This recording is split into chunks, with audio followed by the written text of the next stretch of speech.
very good morning and a very good new year to you all. I thought I'd check in. Uh, Staying away from the speaker, meaning the person that I am, staying away from that what speaks through, gives an opportunity to actually return to the ego world of mind in its full-blown 24/7. And it's not a negative experience, because it reveals the two opposites in a very simplistic and very easy to overcome, or to make a decision on which way your mind wants to go and the way that you want to go.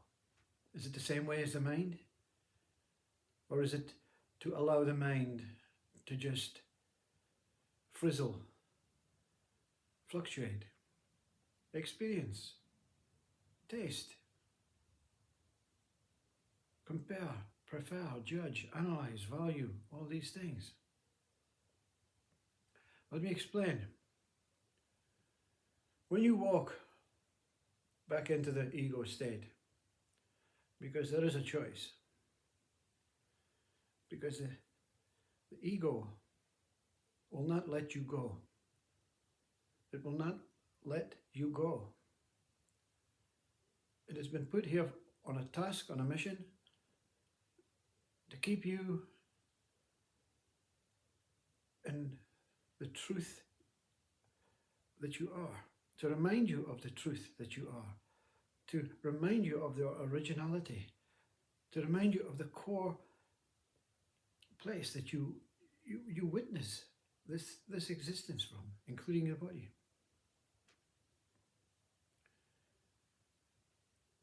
So the ego will not let you go. It may be an external ego from another person, from the world, from the television screen, from your mind, from your imagination, which starts to grow and appear as if it's a person again. I'm not a person, you see. That's the ultimate experience. The ego can no longer, even in its return, define this body as a person, as a human, as an important aspect, an important, a valuable item for this world. You're not a valuable item for this world. You're beyond all worlds and all items. You are not what you appear to be. An the ego in its dominance says, no, I will tell you what you are. I will give you a name, a number.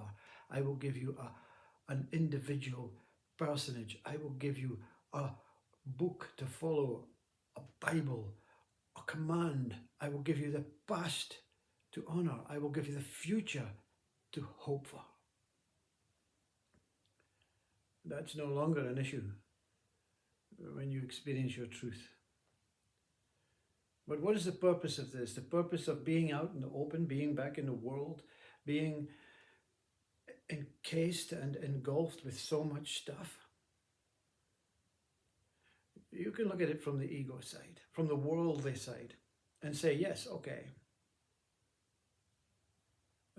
Apparently there was a pandemic. I don't know if the body experienced it, the mind experienced it, whether it exists, whether it does not exist, whether there is choices, whether there is a controller, a conspiracy, whether there is a biological bomb, whether there's a feud between countries. I don't know that stuff, you see. That's the world of imagination, the world of ideas, the world of concepts that appear to be real and appear to be true to the person.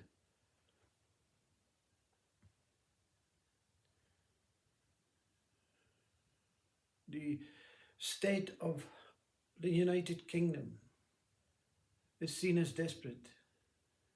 It's seen as this NHS system that I apparently work for collapsing, moving into a privatization possibly, hoping that people die, hoping that people live, or even no one knows what's going on. Not even the top hierarchical people know what's going on. All of this is stories. All of this is to keep the mind from gaining, the pure mind from gaining its pure state of top boy. When the pure mind becomes top boy, none of this is taking place. No wars, no feuds, no division, no sectarianism, no racism, no communism, no capitalism, no nothings. When the pure mind is top boy. But as an individual soul, an individual spirit, an individual empty creature with no form, no boundaries, no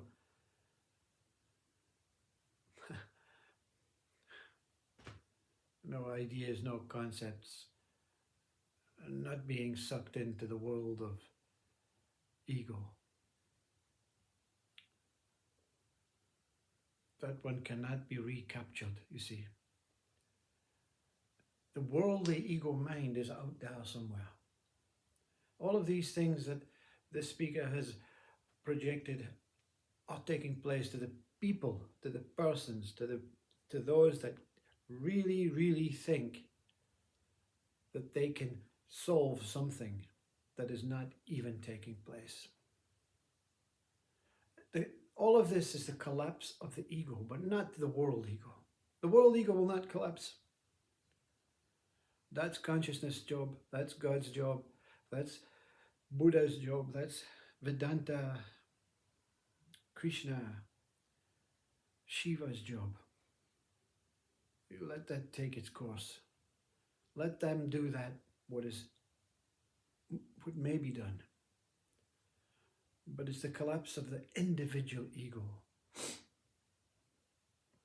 which collapses your world, or the world seen by you as what is taking place, as this charade, as this pantomime, as this game. Very difficult for you to understand this, because you believe, when you put your television set on, that all of this is taking place. But it's all taking place in your ego mind. When the individual ego collapses, all of that shuts down.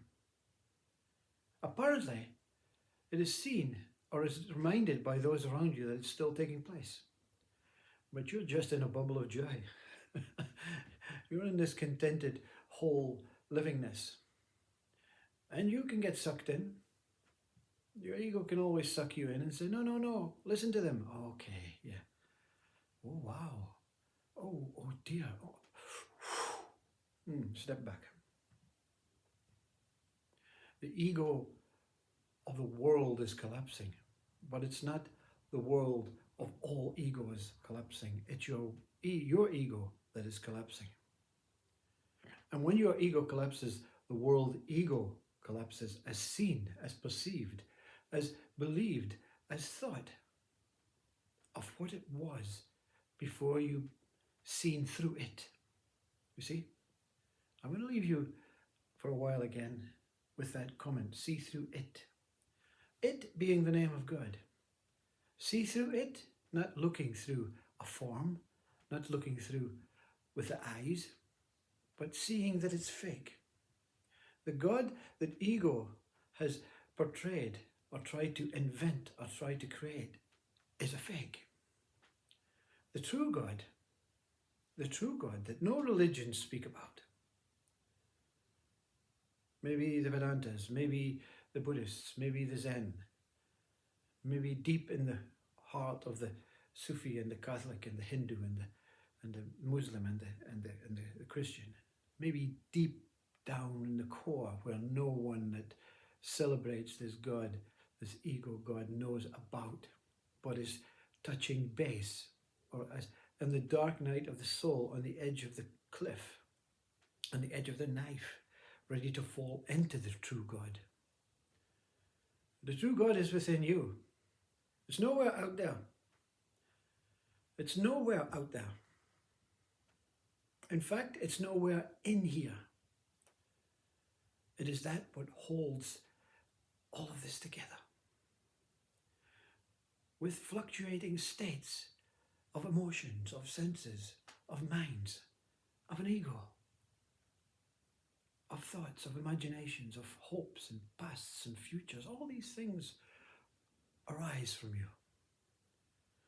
For the ego to collapse, let this that is risen fall. You're not having to do anything. You're not having to go out anywhere and protest with a banner. You're not having to go on and make comments about what you think is right and what you think is wrong. You're just being ignorant of the fact that there's anything taking place. There's nothing actually taking place, only in your mind.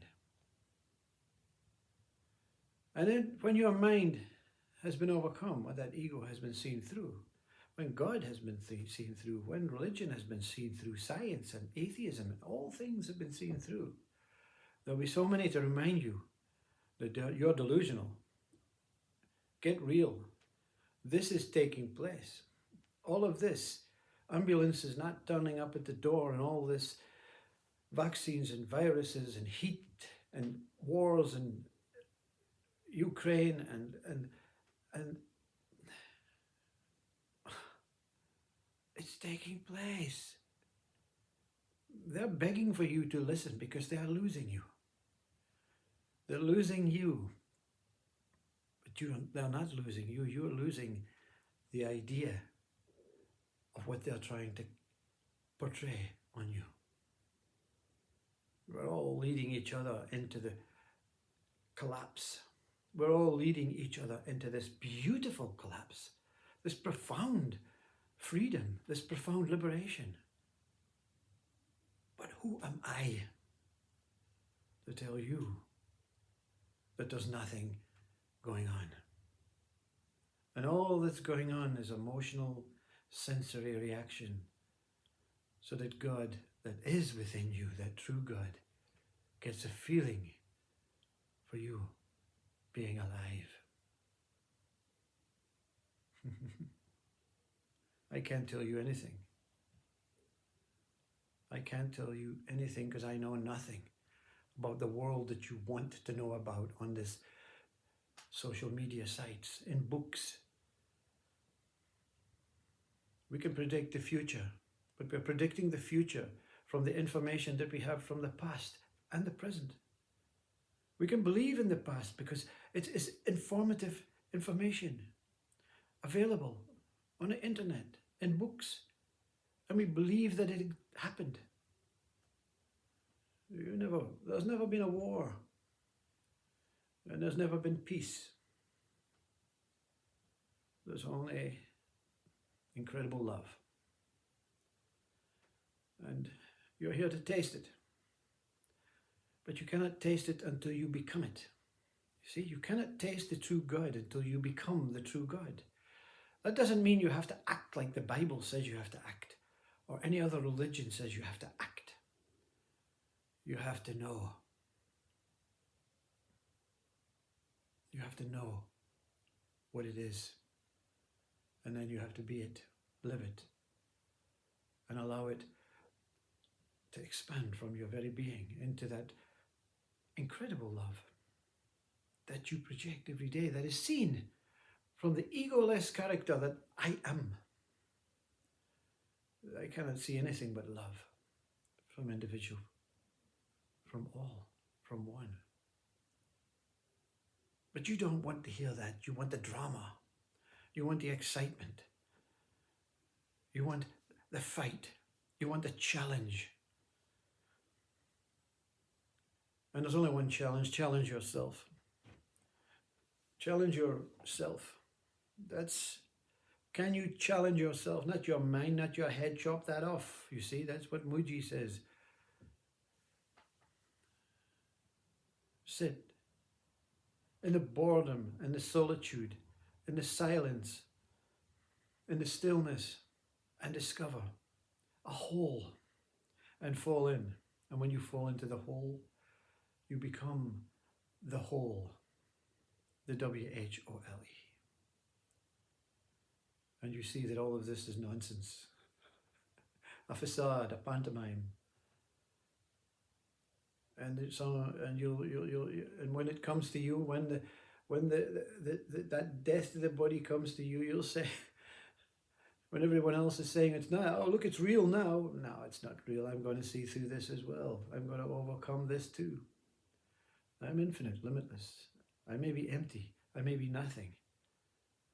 But it's pure and it's incredibly godly. It may come back again in the future. But you have a happy new year. To you all. I love you. Namaste all.